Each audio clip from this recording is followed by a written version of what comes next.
Hello, everybody. Welcome back to Let's Talk. I'm Corey Three-Wing, and we are here today to talk about choosing joy. And I want to just say welcome home.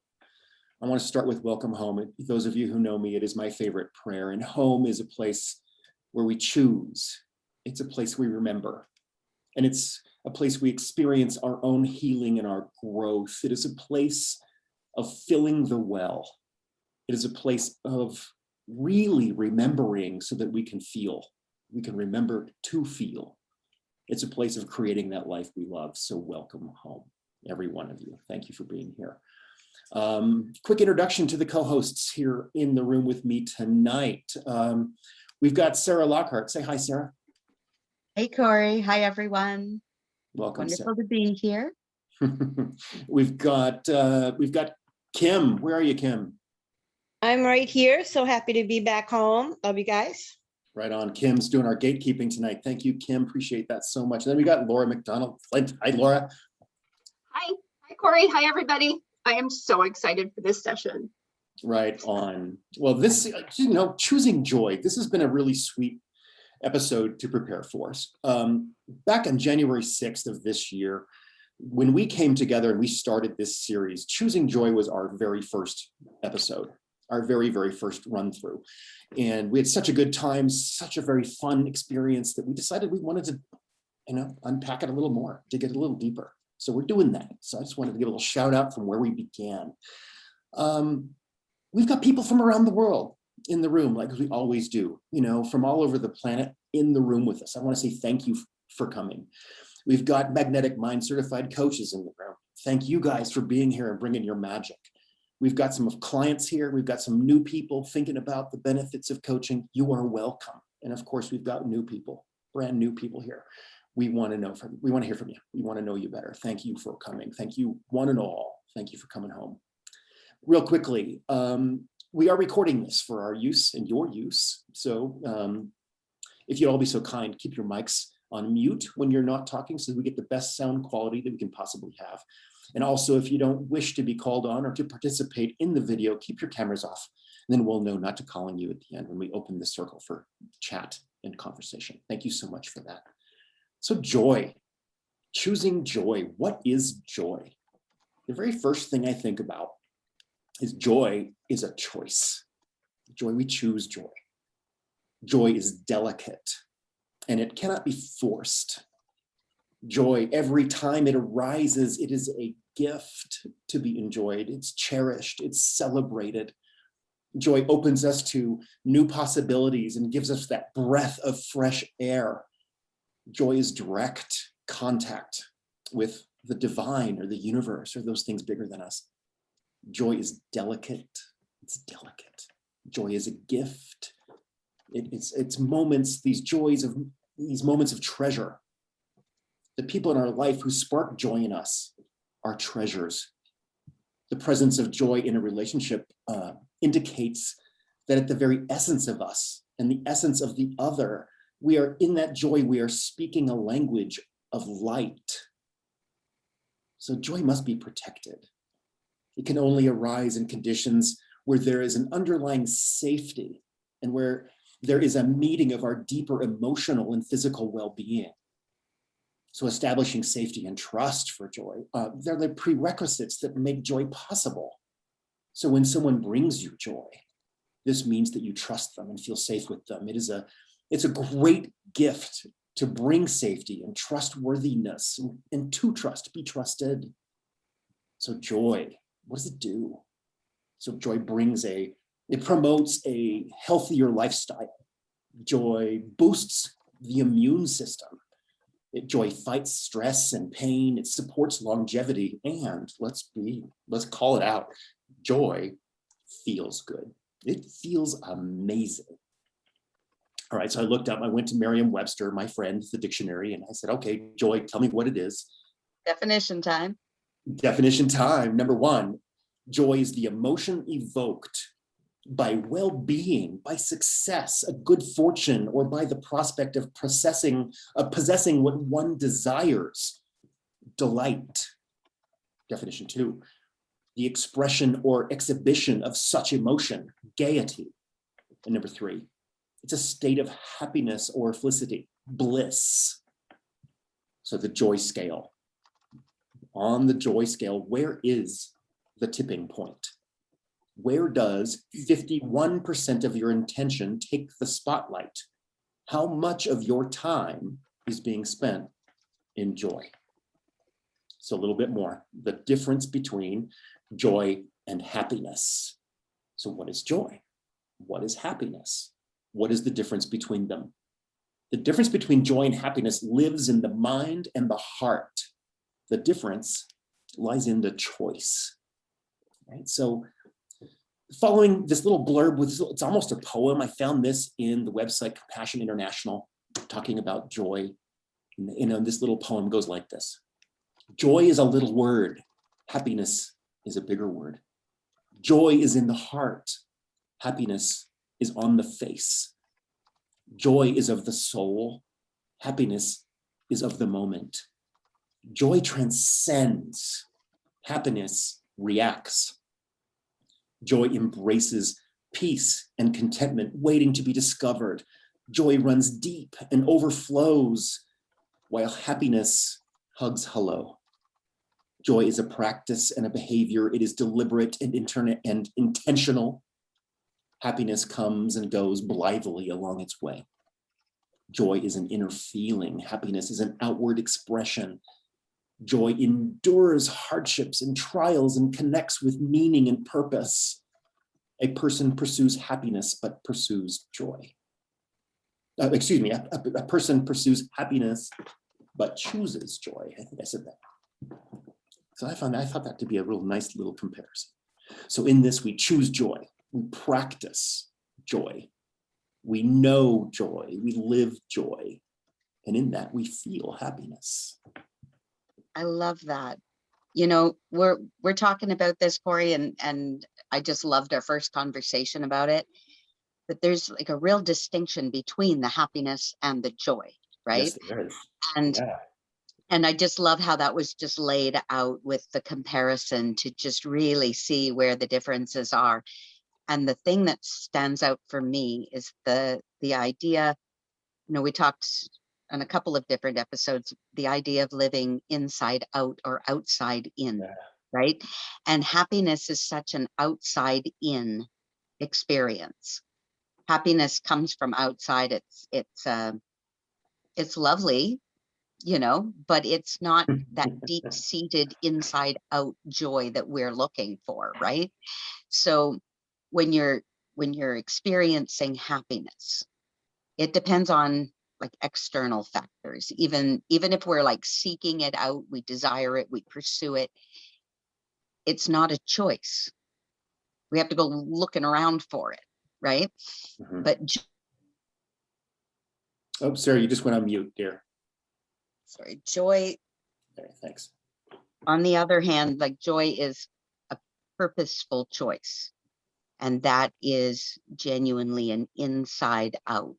So happiness doesn't bring joy, and joy is not the byproduct of happiness, because joy is so much grander than happiness.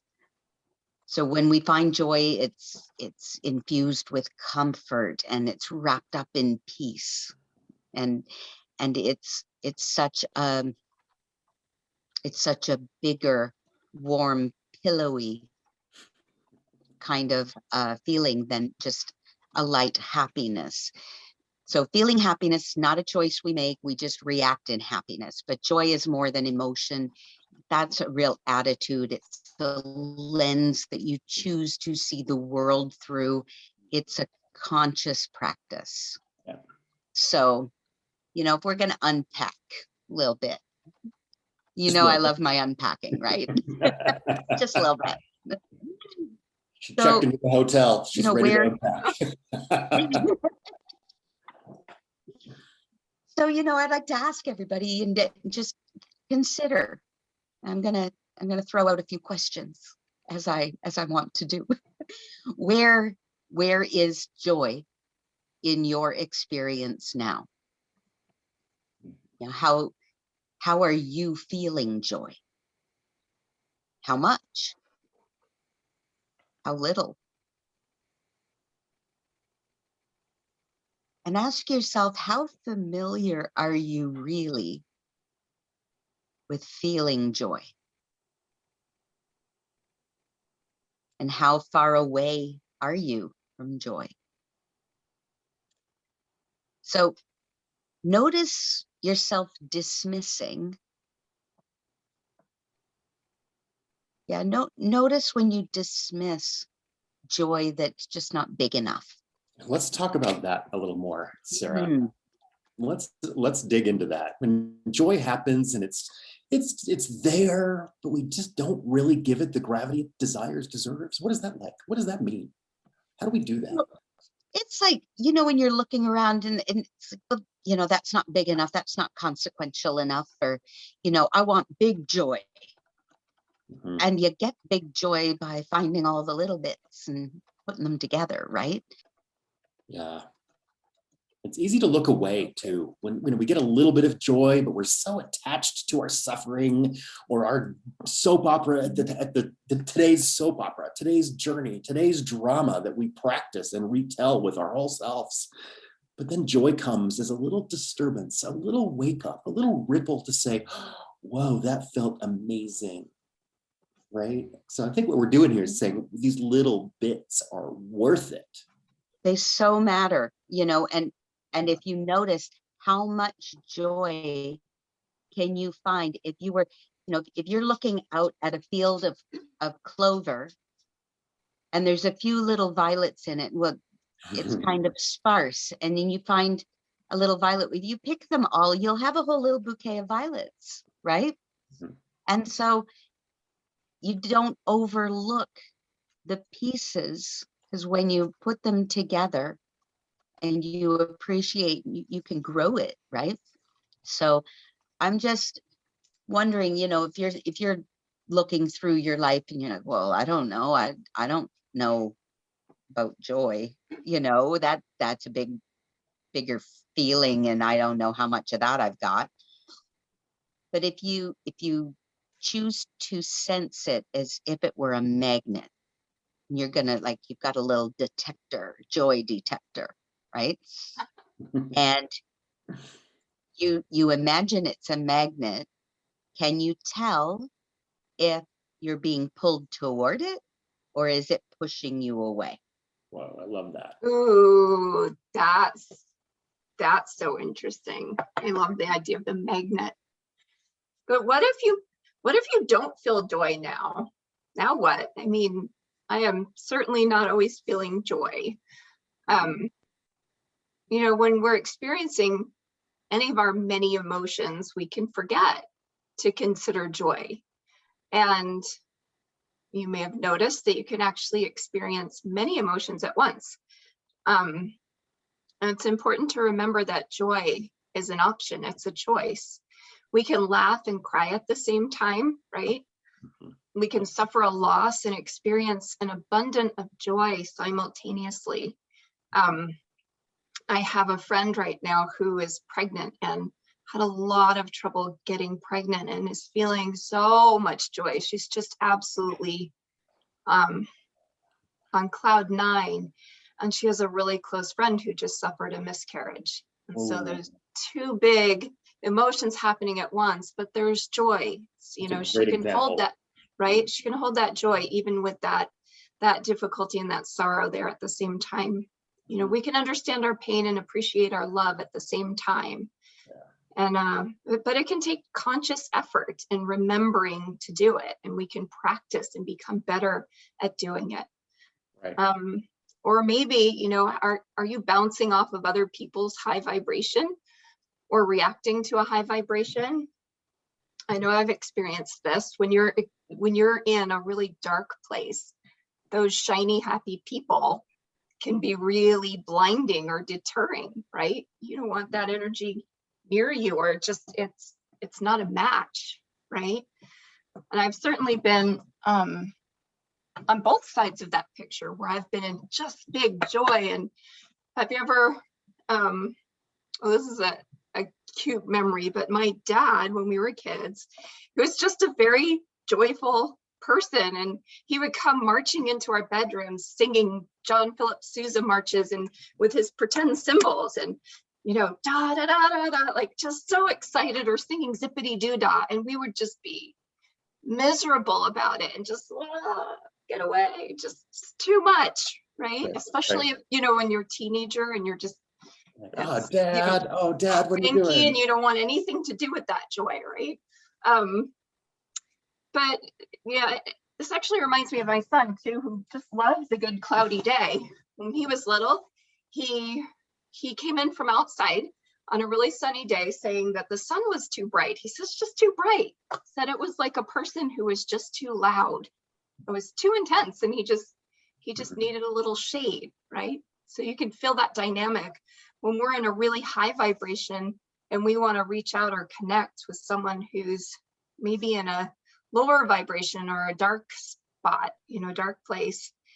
It's important to remember and respect those energies, and there's something we can do is to take on the role of the hermit, which I think Sarah can tell us a little bit.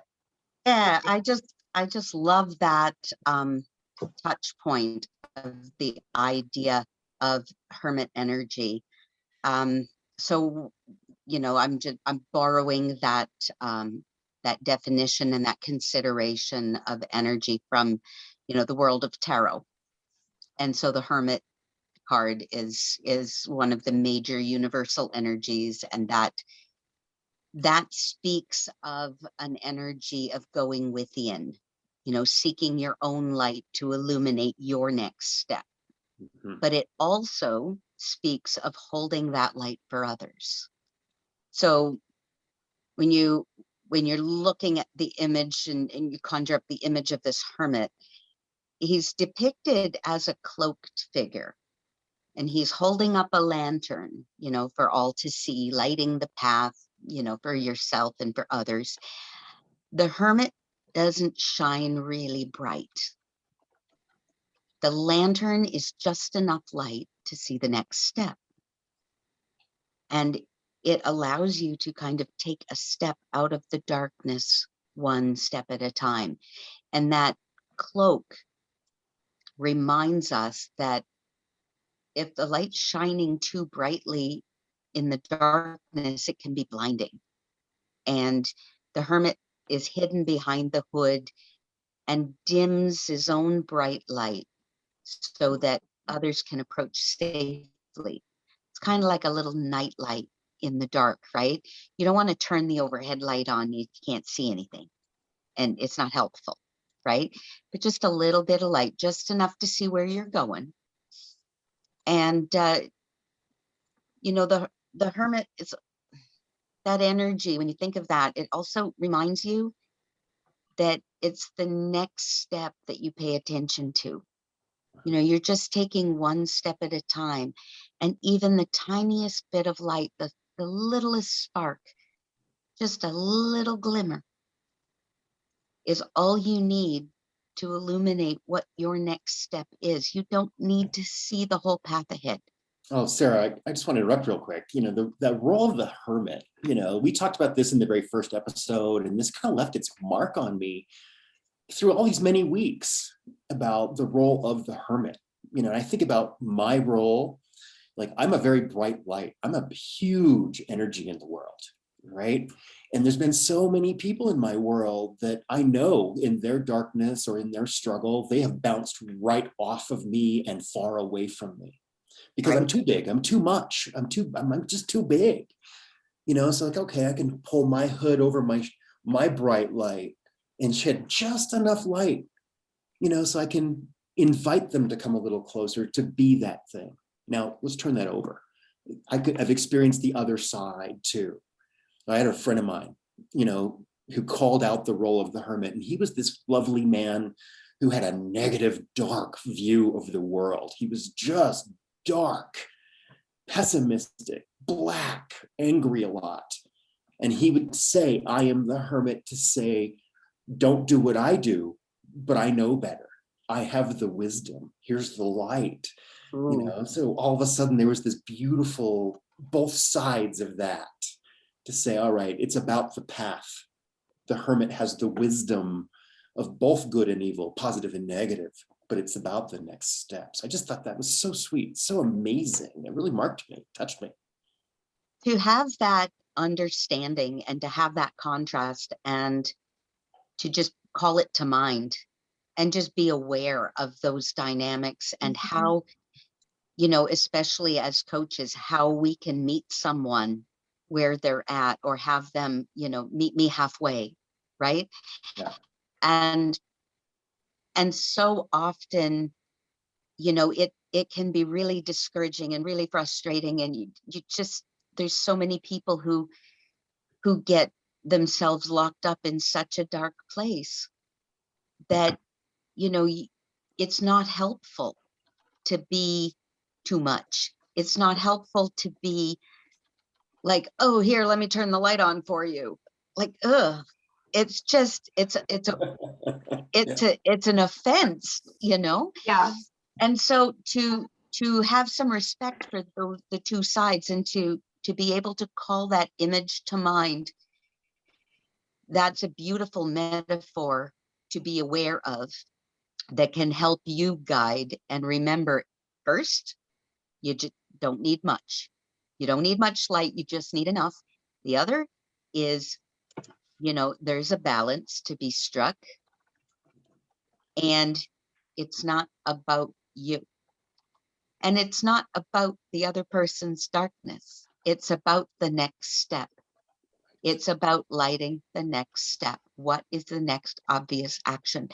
And having that metaphor called to mind every time you are looking to, you know, reach out to someone or someone reaches out to you, and understanding, you know, immediately applying that, the balance, the next steps. It's not personal. It's not about the darkness. It's not about the light. It's about your next step. Really pulls things into the perspective of being able to actually be of service to someone. So I just love it. Mhm. Yeah, for sure. So so I digress. You know, Please we're talking about lighting the path toward joy, right? Finding this little glimmer of light, and understanding also, you know, slow and steady wins the race. You can take one step at a time. You can go at your own pace. You don't need to feel rushed. You don't need to feel pushed.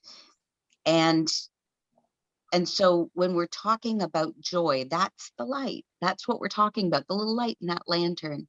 What little glimmer do you have? And can you remember what it feels like? Mm. Like, really, can you remember? And how do you feel joy right now? Like, notice it. Where is it in your current experience? Mhm. How much of it's there? How little? You know, I asked those questions earlier, ask them again. Now you're thinking about it. Can you detect it? Can you see it? Can you find that little spark? And Yeah, are you getting a little more familiar with remembering and feeling joy? right Right? on.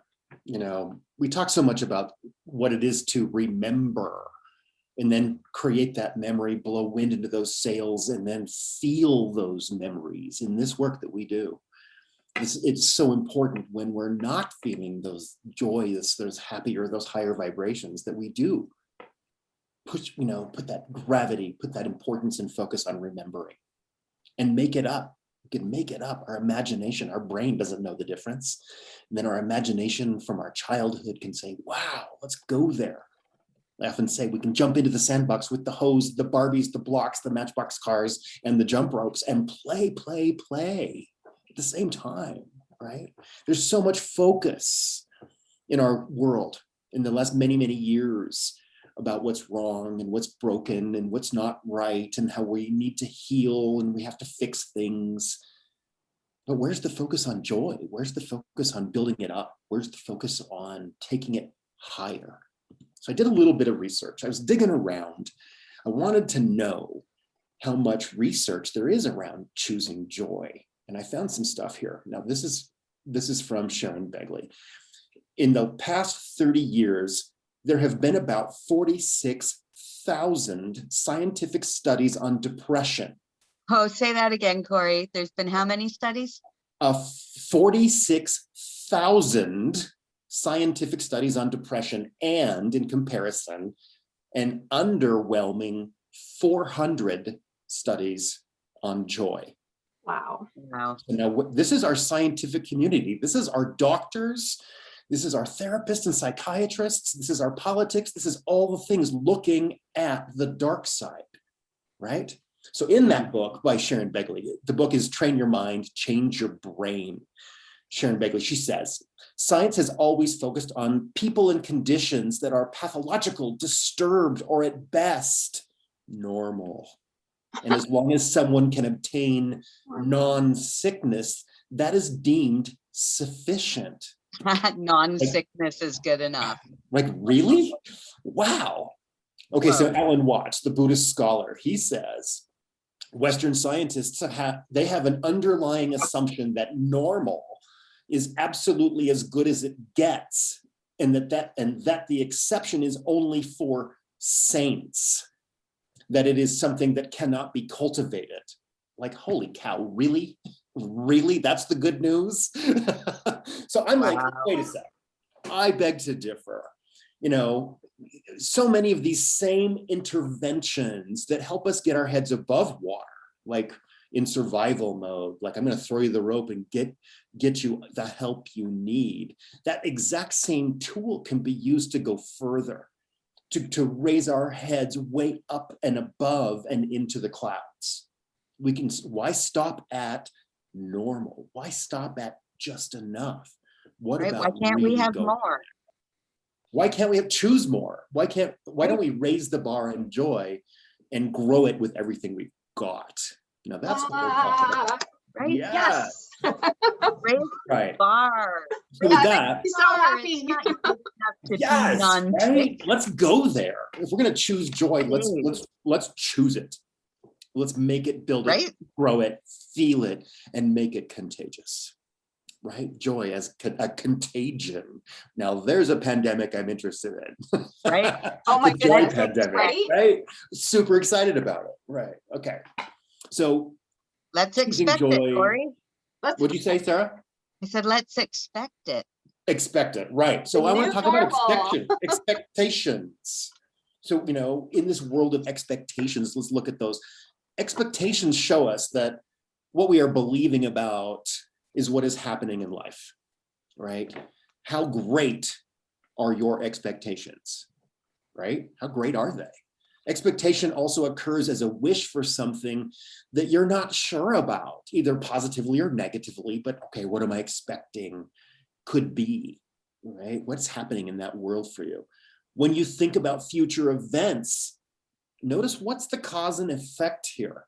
So belief can be the cause, expectation can be the effect, cause and effect, belief, effect.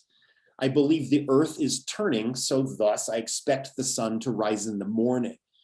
I believe that joy exists, so I can expect to experience joy.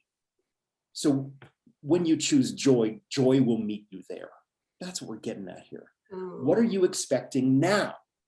Right? Look, here we're talking about joy. Where are you expecting joy? What would you enjoy expecting? Love this question. Now let's notice the endless possibility of all the things and what it means to enjoy what you expect what you enjoy. I think that's kind of amazing. Oh my goodness, that's going to be on my mind constantly now. I'm just going to be thinking about that all the time. And I'm so glad you brought up some of these things. I was thinking earlier this week about how many different energy healing tools that I've used and just different modalities that I've had, and whether it was with myself or with a client, so often they were used as rescue remedies, right? Mm-hmm. To get a person from really low to just surviving, right? Just, you know, so you can take a breath. Settling in normal. Right, exactly. And that used to frustrate me. You know, it was great that could happen, but my goodness, there's so much more, and we're all about possibility here, right? So just this idea that we have tools to lift some of these things up in a way, but also to grow and to choose our focus and to choose what we want to feel, right? And what we want to feel more of and how we want to feel it. And there's so much more power in this whole way You know of what, doing Laura? things, way being. Yeah. I was just thinking about that image of a crane, and you can use a crane to pull something up to sea level, but you can use the same crane to lift it up into the sky, Yes. you Yep. know? And I that love that. same, right, that lifting can drop you in new places, right? Without much else happening, just lift and shift, and there you go into a new world. But it can also, That's my new, okay, thank you. right? But it can also draw you up to give you such a different perspective. You know, when you're in those dark places, you're down here and you just can't see much beyond where that is, right? Where you are, you see the box around you and not much else. So I love the idea of lifting. I just love all of this perspective. Now I was thinking about what makes up joy and what constitutes joy. So having joy includes feeling good cheer and vibrant happiness, right? But joy in the fuller, more spiritual meaning of expressing divine goodness involves so much more. It's a deep-rooted, full body inspired happiness. Yeah. Just you can feel that, right? So delicious. I know, Yeah. it's delicious. It's so It delicious. We really can just is. grow this and grow this and grow this, and we're Mhm. going to in our little world here. But what are the mechanisms of joy? The tool of joy. When the gears of joy are employed, Love that sentence. right? Ooh. I know. Ooh, Yeah. the gears of joy are employed. When the gears of joy are employed, it's We self-fulfilling. got so It's much material here. I know, it's relaxing, it's healing to your body, your mind, your soul, your spirit. It's energizing, it's inspirational and motivational. It's contagious, right? It just feels so good. It does feel good. And then there's so much power in remembering moments of joy and in imagining joy. Can you remember, my screen disappeared. Can you remember, the sound of a baby laughing? Okay, let's do this together. Everyone in the room, take a Yeah. moment. Take a moment right here. Baby laugh. A baby laugh, cracking up, laugh. Yeah, Baby just- giggles. Kids on the Baby swing set, giggles. playground. Have you ever seen a video where they're like the triplet babies and one giggles and then the next giggles and it's just infectious and they're just all setting each other off and it's just absolutely infectious, right? By far my favorite sound on the planet. Right? It really is. Nothing I don't care what kind of mood you're in. When you hear that baby belly laugh, it takes everything away. It erases everything. So good. What about Christmas morning when you're a little kid and you're sitting at the top of the stairs with that anticipation and you run down the stairs and you look across the room and there's that sled that you were dying for, the Barbie dream house. And it's just, there it is, right? And it's just a feeling that's like no other. I was thinking of, I was watching a video recently, and you've all probably seen these, a little girl in an elementary school and they have some fake presentation, an award.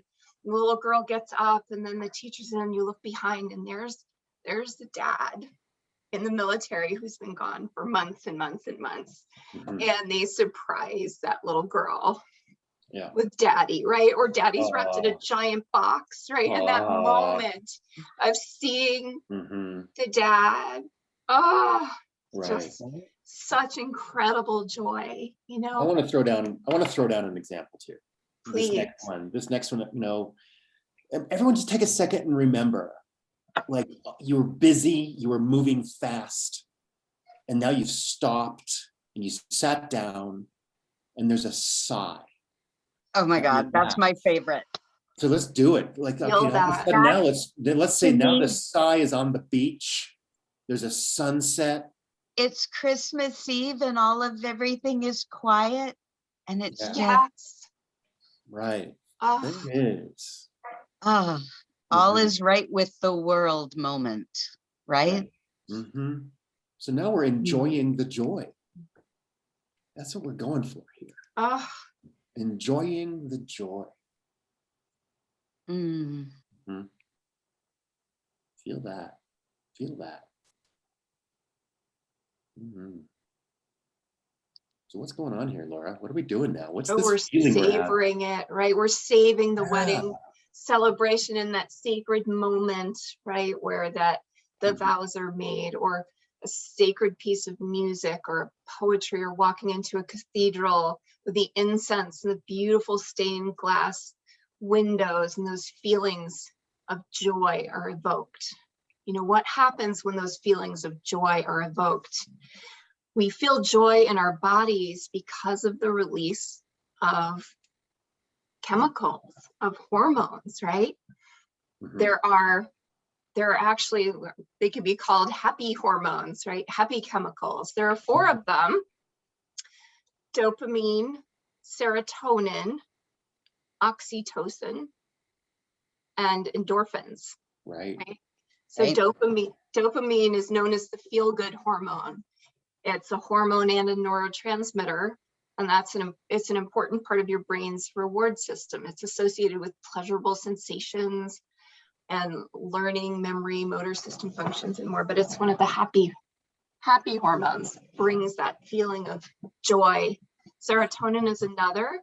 It's also a hormone and a neurotransmitter, and it helps regulate your mood, your sleep, your appetite, digestion, learning ability, and memory. But another one that can help create that feeling of joy in your body. And oxytocin, that's the feel good, the love hormone. That's the chemical that's emitted when a mother gives birth, you know, and that incredible feeling of just love for this child is just, you're bathed in it. It's essential for childbirth and breastfeeding and parent-child bonding. Mhm. And endorphins, they're your body's natural pain reliever. And, you know, they respond to stress or discomfort, and they lift those emotions, and they contribute to the feelings of joy too. And what I think is so fascinating, you know, we learn from our buddy Bruce Lipton, one of our favorites, right? Our favorite Uncle mentors. Bruce. Yes, but the thought comes first. You know, William Whitecloud talks about this. So many people are talking about this now. The thought comes first. You don't just have the feeling and then the thought. The thought drives the chemical reaction, which creates that feeling that we have.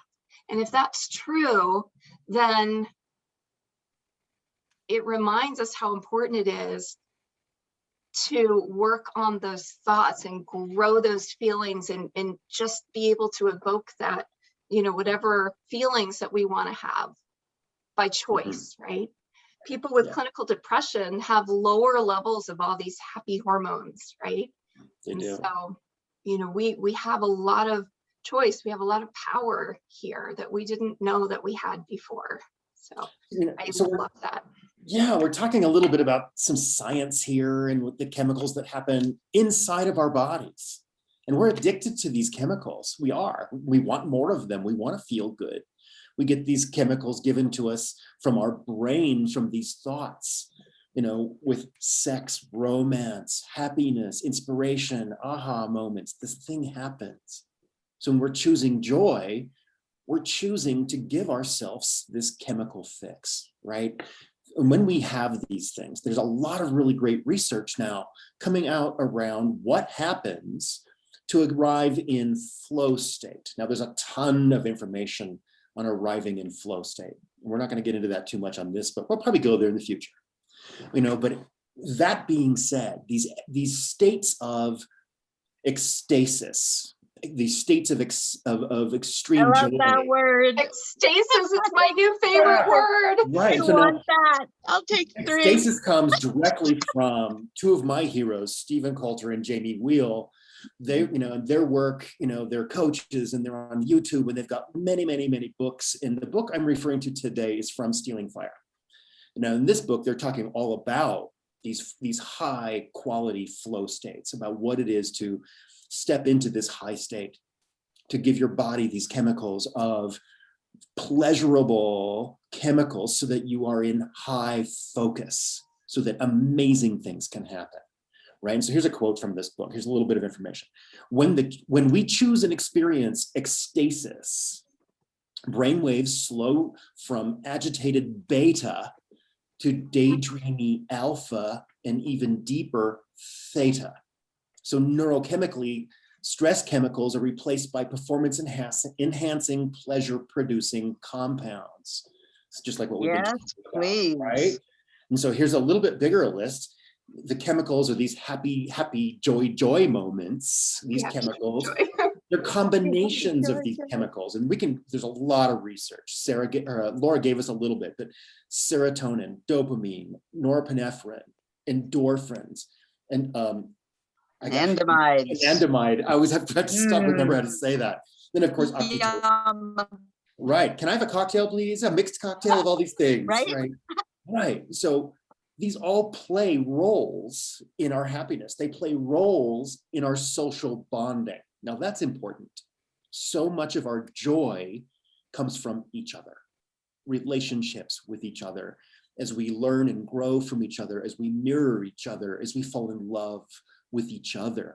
These social bonding experiences increase and create high levels of joy, right? So if you're feeling down, simple activities like going for a walk or petting a dog or cat or kissing a loved one, and maybe even something so simple as forcing a smile, right? These can help these neurotransmitters do their job and raise your mood. There's a lot of science backing this up. There's so much literature. It's so fun to go out and read. Like Laura and I geek out on this like crazy. Like you should, right? We have so much information. So are you wondering if you can actually trick your body into feeling happy? Yeah, you can. You can, just like that fake smile, right? You can think up a thought and get a dose of these yummy chemicals. You can make up something that makes you happy and get a fix. It's kind of amazing. So Dr. Samuel, in her work, she talks about this very thing. The simple act of smiling can trick your brain into elevating your mood, lower your heart rate, and reduce your stress. That's a pretty good fake smile, right? There's some stuff going on. That smile doesn't have to be based on real emotion because faking it works. It works well. All right, so you fake a smile, you get a chemical dose from your brain. You have a memory of joy, something from your past, or maybe it's something you thought up for your future and revisit it, and you have a memory of your future. You revisit these memories and you get a hit of these endorphins. You remember joy, you experience joy, and then you remember more joy, and then you are feeling it. You're living it. You're breathing wind into these sails of joy. And in this work, you break an old emotional habit by feeling your way into a new emotional choice. Right? Breaking an old emotional habit. Yeah. And then deliberately going after the chemical hit from like and handing yourself, giving yourself the gift of that feeling. Like what is in it for you? This is what we're talking about. What do you get out of it to be choosing joy? Well, what's the result of joy? The byproducts of joy. You get inspiration, you get insight, you can discover new things, you get this feeling of connection to everything, and the ability to start imagining things. It's just such an expansive outpouring that you get to experience when you right? Taking dreaming that whole new level, dreaming in vivid detail like never before. So when you give yourself this gift, this joy, you allow yourself to receive it, you get a taste of your own power in doing that. So it's a really empowering, solid place to be when you're choosing purposefully. and you get this sense of knowing that, you know, all things are possible. Anything's possible. And you get this, there's this unity sense where, you know, you're at one with everything. Mhm. And when you're experiencing joy, so it's one thing, okay, you're going to choose it, you're looking around for it, you're deciding to, you know, fake a smile or go out and do something that's going to give you some doses of this feeling, and you're recognizing it. But what really is the experience of joy? Because, you know, people kind of gloss over that a little bit, but really, if you pause and you acknowledge where it is in your life, even little bits, you know, just tiny little sparks, little specks of joy here and there, and you notice them, Mhm. notice where they're showing up. Like, maybe it's not where you thought, you know, maybe you're looking over here, and if you go and look and see where all of the, it's almost like pixie dust, you know, where are all the little, where's the glitter? Where's the glitter? Where is it? Because it might be over there. So where do you let the glitter fall, right? And just take a minute and notice, where is it? Where do you allow it? Where is it not allowed? Why? Could you? Would you? Right? Mhm. And Oh, when you choose, and you're going to feel this, like, how do you feel and experience it? So you're gonna get a body, mind, spirit experience when you receive the joy that's in your life now, those bits of glitter, right? When it's allowed to be there in your body, it's like a full physical sensation. Like, notice your heart kind of beats faster. It's breathtaking. You know, you get butterflies, you blush, right? There's like this physical reaction to it. But in your mind, you get these positive and inclusive thoughts. You know, you just want everybody to have the best day ever. And it's just really creative optimism. And you notice everything. And you've got this really clear mind. You've got clarity because you're sitting on top of the world, right? And from up there, everything looks great. And when you've got that body sensation, and that's where your mindset is, your spirit is just soaring, connected to the universe. You know, you're experiencing these epiphanies, and Mhm. solutions just come to you. So don't discount the little bits of glitter, right? Find your joy in those small moments, you know, in every day, every thought. When you see a little speck of, there's a little glint, right? And you look at it and it's like, did I just, you know, is that a piece of glitter? Yes. Mhm. And welcome it. Allow it. It's, in fact, go find them. It's like a little scavenger hunt in your life. Go hunt around for it. It's fun. It makes me think, hey, waiter, can I have some dopamine and some epiphany, please? Right? my goodness. Oh my goodness. This is my favorite. I love this so much. Right? You know, we can harvest moments of joy. We can gather them up, notice them when they happen, feel into them, grow them, have more of them. Remember that you can do that anytime. You know, even the tiniest moments of joy matter.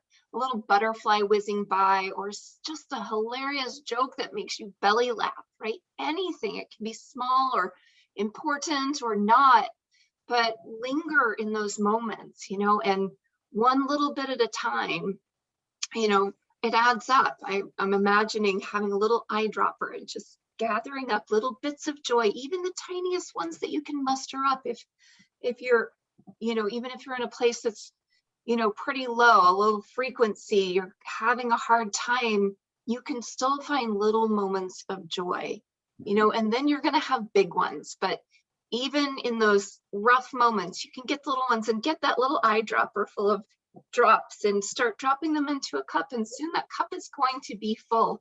And if you practice, you're going to have ready access to these feelings and to that, that feeling of joy. And that's what we want. We want it to be a part of our emotional vocabulary that we have ready access to.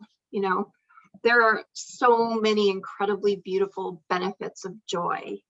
Joy brings openness, it brings aha moments, inspiration, epiphanies, divine connections, and positive coincidences. And, it's sort of endless. We can feel more connection to something bigger than ourselves, or start to feel a love for being in service to others, just feel more connection to others, get more out of any experience and grow more joy, can have a bigger sense of belonging in this world. Yeah. I was thinking, as we were going through this here today, that we all find joy in our own unique collection of experiences. We're all different, right? We don't find joy in the same things. There are some universal things that spark joy, right? But the things that spark joy in you can be clues to who you really are, to your true nature and purpose, right? Like, what's your glitter? I love that. I love that. I love the glitter analogy. You can discover and reconnect to your deepest, truest self in moments of joy. Yeah. And as Corey would say, meet yourself on the cosmic bridge, right? In his book, it's called Follow Your Joy. Dr. Robert Holden calls on you to, here, I love this, right? He says, people who follow their joy experience the fullness of their being. They discover a depth of creativity and talent that inspires us. They are the Renaissance workers who make our world a more beautiful place. Wow. I love that so much. We can grow and grow again and become that fullest expression of our unique selves, and then go out there and infect the world with that, right? Share it. And joy is just such a big part of that process. Hey, Laura, would you post that quote in the chat? That's such a great right? quote. Yeah, that's one that I bet you when we were preparing for this, I read that 10 times. I know. I love it. So, and speaking of preparing for this, there is so much information. Like, you could do a search on joy online, and you're going to find so much reference to religious work. Different faiths here and there talking about joy. And we've talked a lot in this episode about these high vibration states of inspiration, aha, epiphany. Now these are spiritual moments. So there's a lot of religious text around it. There was a lot of references to, the spiritual texts around joy. There's tons of that information, and it's all worth it. It's all beautiful. But now at this place, especially in the last 10 years, with neuroplasticity and neuroscience and epigenetics and brain awareness and how we grow and flow states and the Genome Flow Project and all of these things, we're realizing that science and spirituality are meeting on that cosmic bridge. Very cool stuff. I just wanted to give a shout out to that. Memories, it's the best brain hack ever to do this work, right? It's the best way to jump in and feel this work of joy or high vibration. Pick one of them: happiness, gratitude, appreciation, joy, those kinds of things. When we imagine them, we remember them, and we feel them. And it's easy to talk about doing that, but sometimes it's not so easy to actually do the work of that. So call it to mind. Be that a dream or a past memory or a future scenario, something you want, desire. Make it up, make it pretty, make it beautiful. Remember a movie that you saw that made you cry or laugh, that made you feel, and feel it again. Watch it again. Watch that movie again. You know, those movies you've seen so many times, you know the words, you can say, repeat the lines right along with those actors. Or maybe it's that book you read that you can't stop reading. You've read it 10 times and you're gonna read it again. Or that song that makes your heart sing, that song that makes you cry, that piece of art in the museum where it takes your breath away. These moments, they're there to be had. So that's what I'm calling in, this power of memory. They're all memories, made up or not. It makes no difference to your brain. You can swim around in these thoughts, these memories, these imaginings, or these places in your mind where you can find some joy. You can find it, it's there for you. So give yourself the gift. Love yourself so much to get that chemical dump of these happy feelings, especially when you don't feel that way. You can give yourself that. Don't love yourself enough to step into this space. Give yourself this genuine gift, because in joy, when we're in joy, we create, we make stuff, we do stuff, we invent things that weren't here before, because it's just what we do.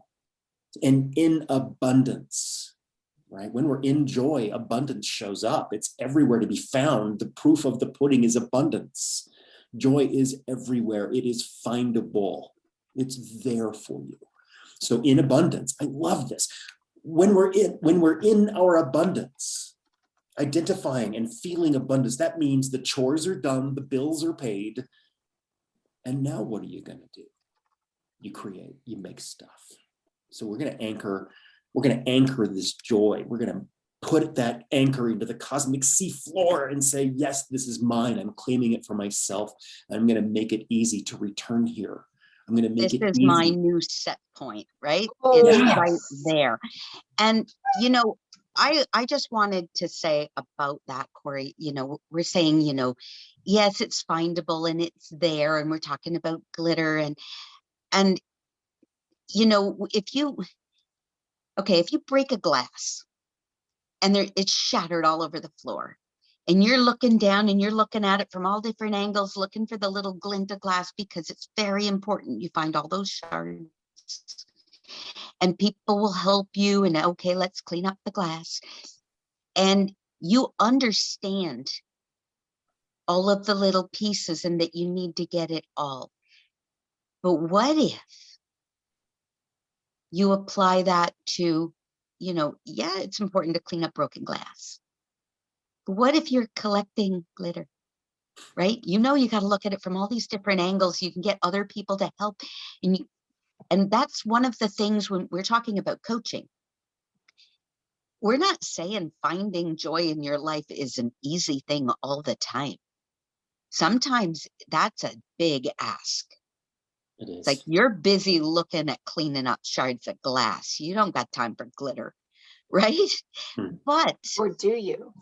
right, the thing is that that's the tipping point. What about having someone encourage and call to mind those glittery moments in your mind and give yourself that?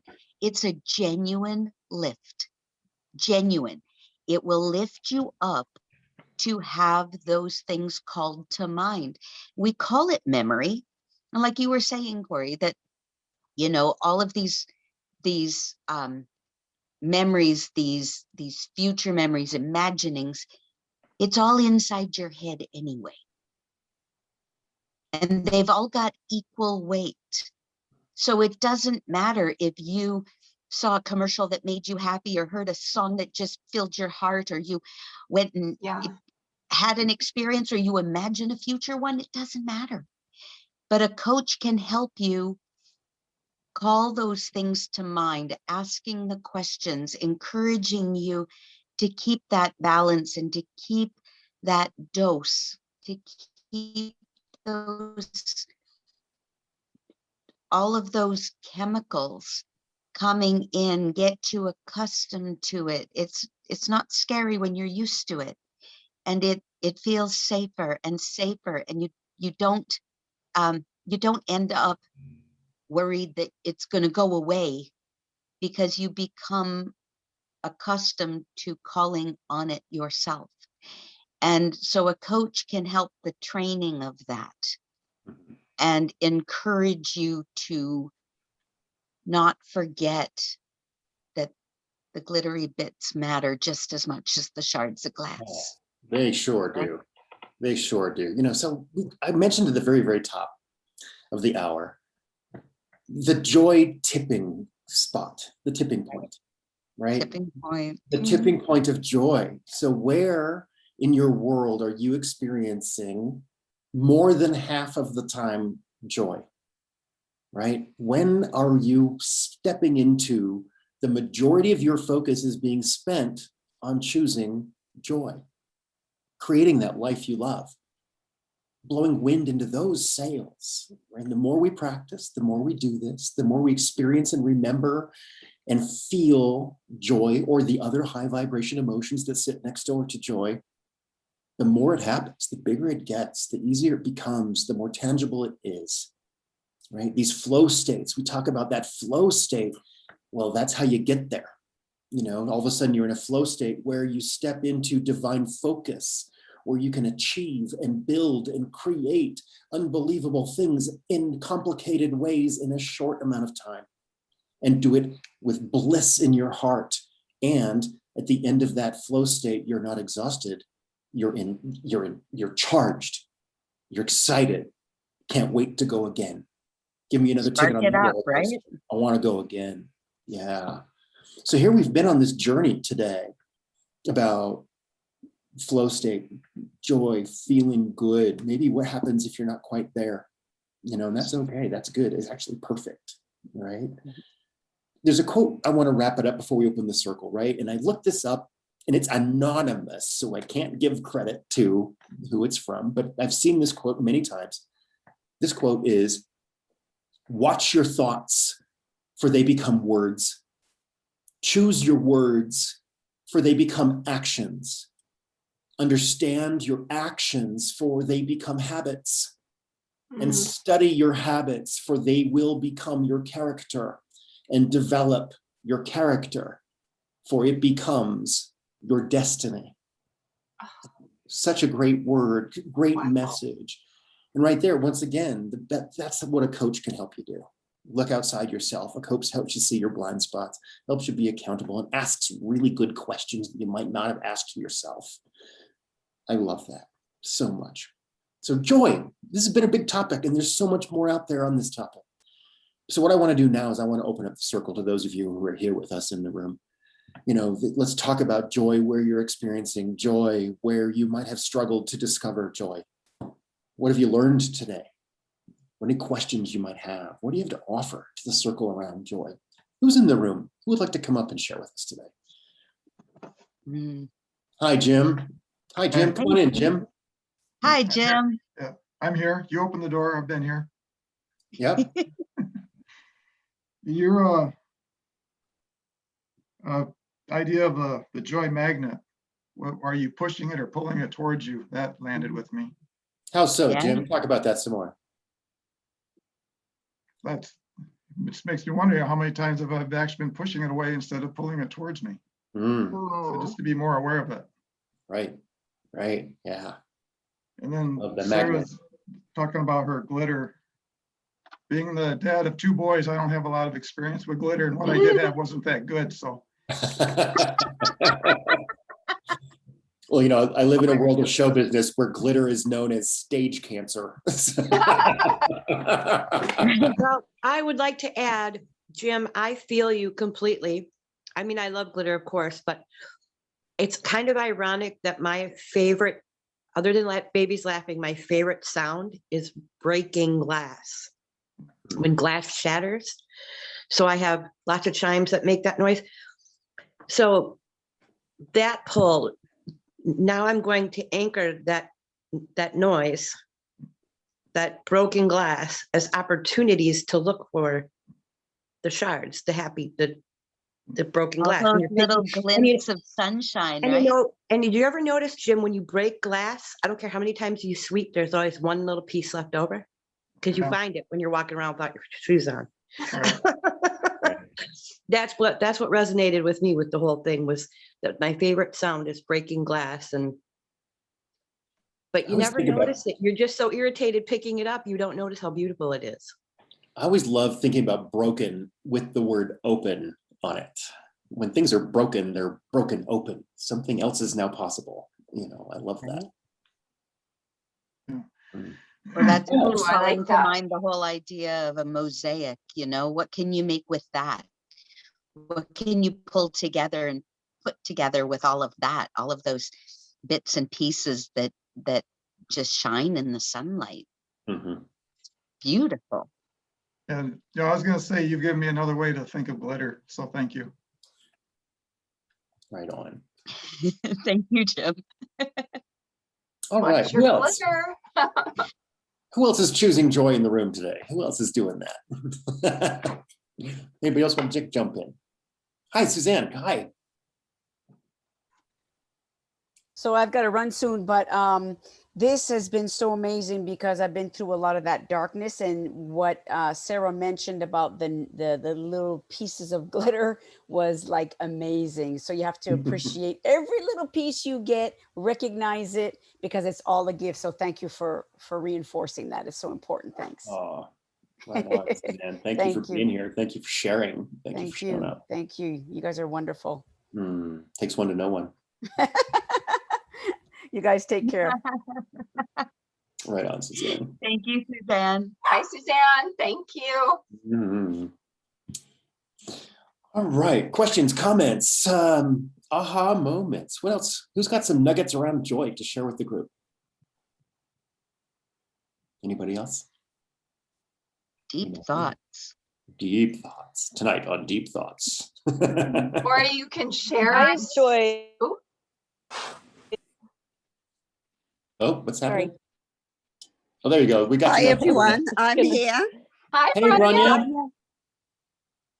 and I just, first of all, I wanted to comment to Jim that I totally like when I see him online in our calls and everything, I see the glitter inside of him. Aw. So Oh, love although he it. might think he doesn't have much experience of glitter, I think he really does. Yes. Excellent noticing, Branya. Right. Well, Yes. thank you for that. And I just wanted to share something that I do, if I'm feeling a bit down and not feeling joy, then what I do is I just go on YouTube and I watch clips of comedy, and that just like instantly raises my vibration and gets me back into feeling Mhm. that high vibe state. And then, even if it's just 2 or 3 minutes, that just charges me up to get on with the next thing. And if I'm having a really, down day where I feel depressed, I might sit and watch comedy all day. Love it. And, I love it. and I give myself permission to do that, Mhm. because that's actually the best use of my time in that moment. Right, yes. Good on you. Self-care, self-love, humor is the best medicine, always. Yes. So, Yes. Bronya, tell me this. Who do you think is funny? Steve Harvey. Oh, totally. Yep. For sure, for sure. And in the UK, we have this TV show called 8 out of 10 Cats. Mhm. So I watch that a lot because I find that very funny. Yeah, right on. Right on. Awesome. Always good to know what people are thinking are funny, for sure. Yes, yeah. So obviously being British, I like British humor. Me too. It's so smart and witty and dry. I Mm. love it. Yeah. The camp. I love the camp, the British camp. Yeah. For sure. And there's another show called The In-Betweeners, which is Yes. very funny. Mhm, I enjoy that too. Yeah. Excellent. Well, right on, right on. Thank you, Bronya. Yes, Susan, welcome. Nice to see you, love. Hi, Susan. Thank Hey. you. Hi. Beautiful again. I just wanted to share what brings me a lot of joy is particular pieces of music, different levels of ecstasy with some, but just pure happiness in others. And I used it a lot with my children when we were in a funk, and then I'd put something on, and funnily enough, they all do the same now to themselves when they want to lift their energy. Mm-hmm. Music is so so important. powerful, right? Yeah. Yeah. I Very love nice. that. That's funny. I was going to share that I've gotten into the habit of and I'll Google new ones. So I have favorite beautiful pieces of music, but I will Google gorgeous film soundtracks and be surprised by what shows up. So there'll be different playlists, but if you do that and you go for a walk and this gorgeous music is playing, you suddenly feel like you're in the middle of a really important or beautiful movie, or a moment in a movie that's so magnificent and matters so much. And it just lifts me right up, and it just shifts my energy, my mood, and I can just feel awe, or just feel tenderness, or feel just a whole range of emotions. But and it's sometimes nice when it's something that I haven't heard before, and then I have my favorites. But that's been something I've done for a long time, And I that find is it really powerful. such an excellent example. I mean, that's why movies have soundtracks. Yeah. Mm-hmm. You know, so Yep. why not borrow a soundtrack and use it in your own life? Give Yep. yourself a soundtrack. It's amazing. So the last 2 weeks, it's been a pandemic and show business has been closed down. Which, and those of you who know me, I work for one of the biggest ballet companies in the world, and so this week, or just last week actually, we went back into performance with pandemic rules and protocols in place, and we're going to do art anyway with these new challenges of pandemic. And so we went into performance, we loaded in the ballet, we had masks, we had sanitizer, we had all the things, and we also had a symphony. And we also had opera singers, and we were doing live music. Oh, And it's gorgeous. been a year since that happened. So it was that first rehearsal, the orchestra pit is set, the dancers are getting ready, and I'm standing backstage, and all of a sudden the live music happens and the singers started to sing. I stopped in my tracks and I got goosebumps on top of goosebumps. I love that. It had been a long time. Go on. Yeah, there it yes. is. There it is. It's still here. Whoa. Yeah, so special. I have a really good joy story that's related to music. When I was 23 or something like that, I took a trip to Paris with my mother, and it was my first time. And it was so beautiful, and I was taking everything in, and every day I would go for walks with my little Walkman, and dating myself, my little Walkman, and we would eat in all the cafes and the gardens and the markets and the museums. It was just such a magnificent experience. And I was walking down the street, and there was a little art gallery down the street from our hotel. And I walked in, and there was this darling man, and he was sitting there just with this, just almost posed, right? And he had all this beautiful art around him, and he had this scarf that was black and white striped, and he looked so French, and it was just the perfect picture. And I walked in, and I heard this incredibly beautiful music, and my French was not very good, but in my broken French, I was asking, who is this? Who's the singer? Who is this? I need to have this. And it was Andrea Bocelli when he was new, right? Yep. So here I am in Paris in this beautiful art gallery, and I'm hearing this music, and I'm mesmerized. And I ran over, they told me who it was, and I ran over to the Tower Records in the middle of Paris, and I bought it. And I put it in my little Walkman, and I walked around listening to this incredible music. And on the last day, I didn't want to go to sleep. So I literally stayed up and walked the whole night all around. And, it was 5 a.m, and the little green machines were coming around to clean, and you could smell the bakeries, it was just incredible. And I'm listening to this music, and I just had this moment of just absolute ecstatic joy. Just like I'd never experienced before in my life. It was so overwhelming. I was tearing, and it was just absolutely magnificent. And it's something that I have to draw on. You know, I've had a few experiences like that in my life where I have that memory to draw on. And I have a similar memory that was really special. I was about 19. And so this was what, 1985-ish, right? I'm just finishing high school. And I answered the phone in my parents' house that day, and it was this computer voice that asked me a digital question: who is the co-host of Wheel of Fortune, Barbara Streisand, Barbara Walters, or Vanna White? And I said, pushed 3, and then it asked for my name, and I hung up, forgot all about it. They called me back like 2 weeks later. It says, Corey, you won a trip to Hawaii. All expenses paid, round trip for 2. And I'm like, yeah, what do you want? What's this about? I don't believe you. And then finally the guy was like, look, dude, if you don't believe me, if you feel like I need you to do something to prove you got this trip, send me a postcard and tell me what a good time you had. And I was like, whoa, I think I did just win a trip to Hawaii. And then it sank in that I was really going to Hawaii for free. And there was this moment I was driving my car and I was on the freeway and it hit me. And I started hooting and hollering and I was screaming and laughing all at the same time, like the biggest magic in the world happened.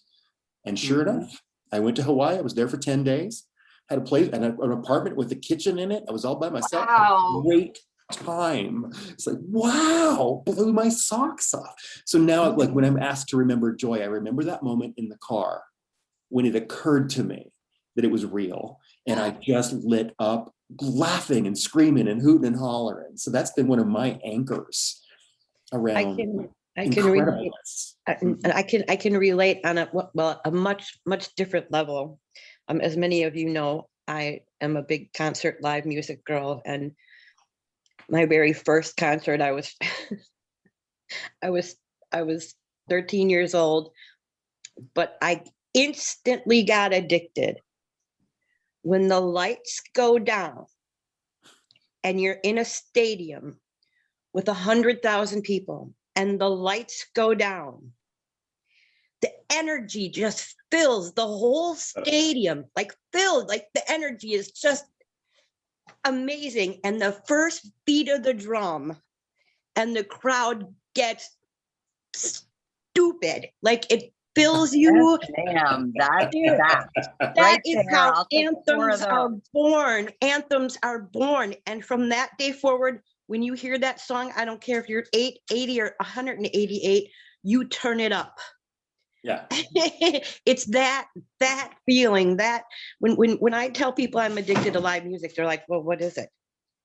It's the energy. It's the libation. Nothing fills up a room. I get it. That's where I get mine from.